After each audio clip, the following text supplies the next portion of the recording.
Photography, a staple of today's media. We often take it for granted, but in reality, it is extremely key in modern life.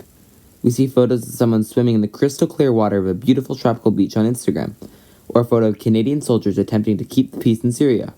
It helps us imagine life in other places and give us context on world events.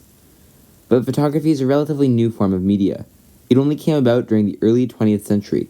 One of the largest jumps in its use was during the First World War. At the beginning of the war, all members of the Triple Entente outlawed photography. They were worried of photos falling into enemy hands.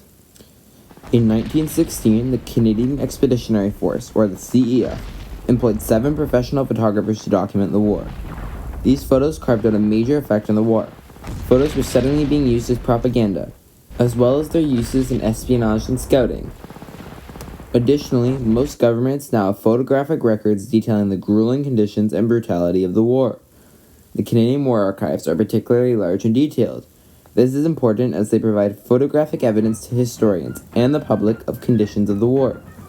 We can also remember the sacrifice soldiers have made through these photos. Soldiers, those brave young men who fought for their countries.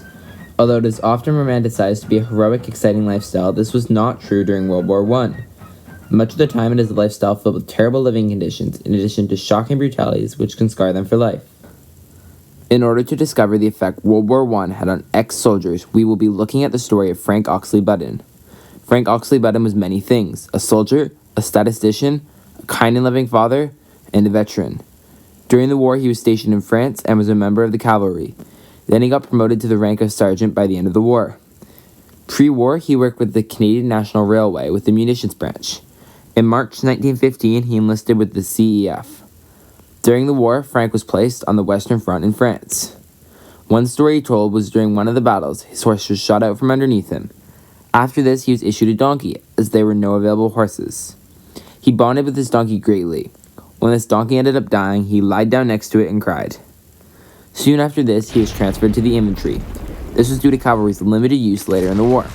This is an example of World War I being a bridge between classic and modern warfare. The brutality of the war greatly affected Frank. He didn't like speaking about the war as it brought back painful memories. Despite this, after the war he was an active volunteer with the Canadian Veterans. In fact, he was instrumental in establishing the Vimy 47 branch of the Canadian Legion. His daughter Barbara remembers him as kind, jovial, and sensitive, someone who would do anything for anyone. During the war, he was exposed to many dangerous gases. This led to him suffering from painful sores on his legs for the rest of his life. Many of the photos show the brutal conditions of the war, which caused the terrible physical and mental effects seen in ex-soldiers. So why should we remember any of this? How does it affect us today?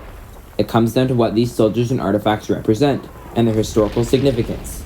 Together, the photograph and the soldier represent the sacrifice the soldiers made for our country, as well as the brutalities they faced which helped form the nation we know today. World War I also laid down the foundation for modern international relations and Canada's place as a first world country. The photograph also documents a moment, but it doesn't just capture the facts like journalism traditionally does. It truly captures the essence and the mood of the moment, as well as the pain and joy that these people felt during this time. It helps us remember sacrifice and livelihoods. This is why we need the Canadian War Photo Archives, and also why they are significant and should be remembered. To conclude, we should remember World War I and the soldiers who fought in it. This is due to the fact that it shaped modern international relations and Canadian identity, as well as commemorating the sacrifice and bravery of all those soldiers who fought during this war.